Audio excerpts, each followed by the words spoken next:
Look, you can't expect to hire 60 workers to dig a cave under your house and then keep it a secret. I mean, those men live in this town. Yeah, but I told them it was part of a geological survey. Batman. They built a lazy Susan for your nuclear car. That's something they consider conversation worthy.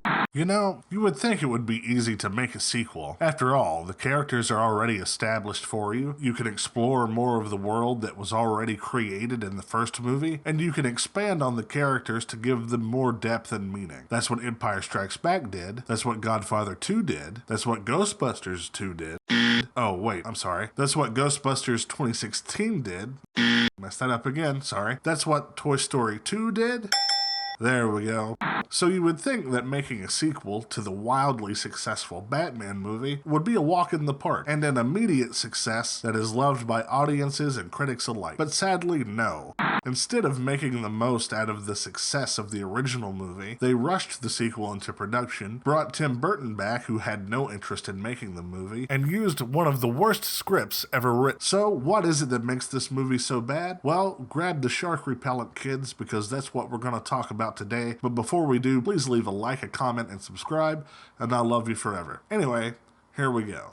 So Batman Returns once again stars Michael Keaton as billionaire, hero, and planters enthusiast Bruce Wayne. Come on, let's get nuts. Things have been quiet in Gotham ever since the Joker tried to destroy the city, and the citizens are enjoying the peace and security that comes with the holiday season. But a new threat has risen in Gotham City, and this time it's not just one villain, it's two. I mean, it's three. There's Max Schreck, business tycoon and tail and mane spokesman, played by Christopher Walken, Selena Kyle, played by Michelle Pfeiffer, who was killed by Max, brought back to life by stray cats, comes a psychopath zombie woman, the Penguin, played by Danny DeVito, who is a gross monster of a man who likes to bite off noses, drools black slime, and eats raw fish, because he's a penguin. Get it?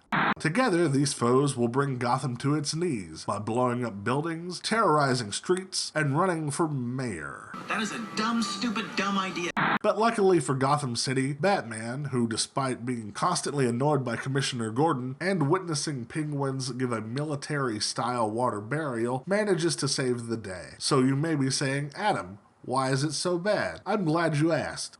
In any other movie that he's in, I will tell you that Michael Keaton is great. But in Batman Returns, he looks so bored. Probably because he literally has nothing to do. In the entire runtime of the movie, which is 126 minutes, he's only in the movie for a grand total of 21 minutes. That's right, a movie called Batman Returns literally features Batman in only 21 minutes. And when he's actually in the movie, he's typically just watching something happen on television while standing next to the world's biggest fireplace or working on his DJ skills.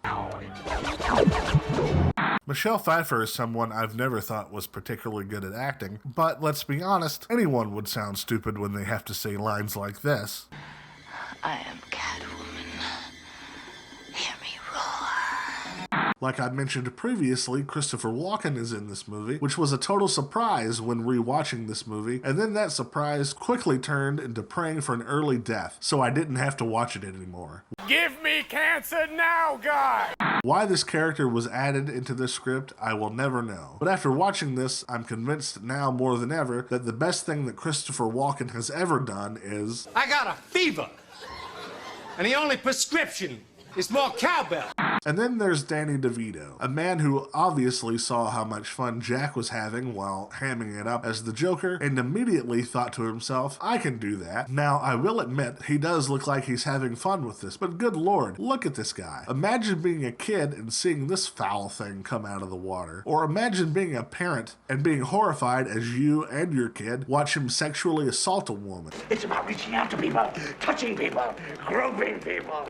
This script is full of tonal inconsistencies, nonsensical plot motivations, stupid character interactions, and worse, it's boring to watch. In this movie, Batman is framed for murder after Penguin throws a woman off a roof. Then, while on the run, Penguin takes control of the Batmobile with a coin-operated replica Batmobile that he keeps in a Winnebago. No, I'm not making this up. This actually happens in this movie. And what's worse, it's played so seriously that the moment feels incredibly dumb. Like, who could have read this and thought, yeah? I love this plan.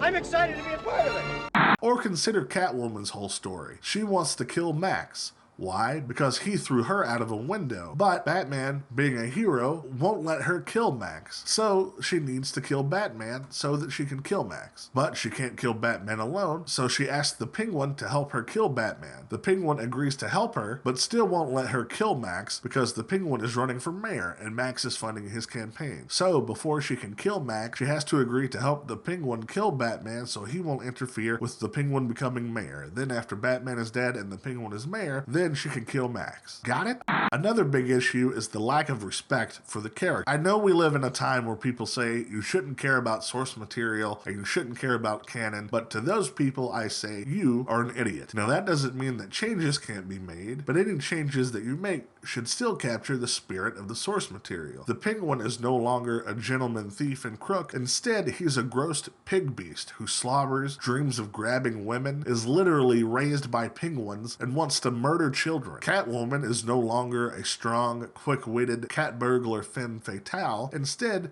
she starts off as a weak, timid woman who has to be gifted powers by Cat, who raise her from the dead. She's literally given 9 lives, like a cat. She licks herself like a cat. She drinks milk like a cat. It's so incredibly stupid. And finally, Batman is not a hero. He's a cold-blooded monster. I mean, he literally made a hydraulic Lazy Susan for the sole purpose of setting a man on fire. Gotham citizens should be more scared of him than the villains, because when he shows up, the streets run red with blood. Now, is it all bad? Well, for the most part, yes, but there are some things that I do like. Danny Elfman's score is really good, so I'll give him credit for that. And despite Batman acting really out of character and also being barely used in this movie, I think there are some cool shots peppered throughout that are neat to see. So would I recommend this movie? No, absolutely not. I would recommend Batman Forever before this movie. I mean, yes, Batman Forever still isn't very good, and the performances are way over the top, but at least Batman is doing Batman things in it, and it starts with an action scene that helps introduce Val Kilmer as Batman, and not a botched child murder like this movie does. But it doesn't matter how I feel. What do you think? Do you like Batman Returns? Or do you feel like me? Do you feel like it's just a hot pile of garbage? Leave a comment below and let me know. As always, thanks so much for being here, and I'll see you next time.